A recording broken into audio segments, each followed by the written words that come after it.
Matsayina na Bahaushe kuma mawaƙi, haka ya saka mataimakin gwamnan jihar Kano tare da ƙungiyar ɗaliban Najeriya da ma ƙungiyar Hausa ta duniya baki ɗaya suka karrama mawaƙi Nura M Inuwa a matsayin mawaƙi na farko a nahiyar Hausa, wanda shine ya fi kowanne mawaƙi iya waƙar Hausa.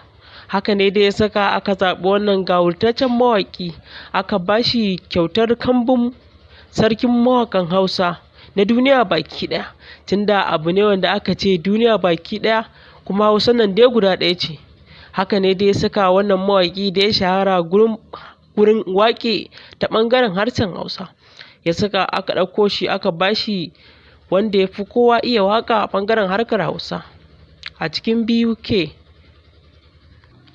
Ranar Alhamis 10 ga watan 12 na wannan shekarar, wanda suka halarci gurin sun haɗa da mataimakin mai girma gwamnan jihar Kano Dr. Abdullahi Yusuf Gawuna da ma wasu waɗanda suka zo daga gidan gwamnatin, sai kuma masarautar Kano, sai kuma wasu daga cikin manyan hadimai tare da wasu daga cikin manyan lakcirorin musamman a ɓangaren harshen Hausa, da shi Nura M Inuwan kansa da maƙarrabansa da mutane da masoya baki ɗaya da 'yan jaridu duk sun halarci gurin wannan taro, wanda ya kasance babban gagamin taro ne wanda a shekara sau ɗaya ake yin sa.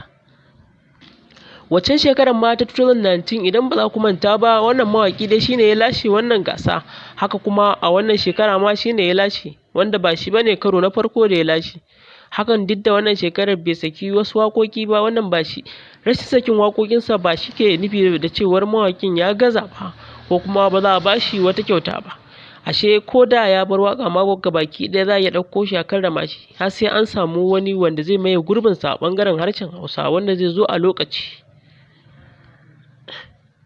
Sai dai a yanzu a rashin wani ne wanda bai zo ba, ko kuma in ce ya danne duk wani mawaƙin harshen Hausa. Haka ne ya saka aka ɗauki mawaƙin aka ba shi wannan kyauta, wadda ta kasance abin alfahari a game da shi, ko kuma ma game da Hausawa da masoyansa masu bibiyarsa baki ɗaya. Mun gode da kallon wannan YouTube channel ɗin. Za ku iya danna subscribe domin ku samu wasu da zarar mun ɗora muku. Mun gode.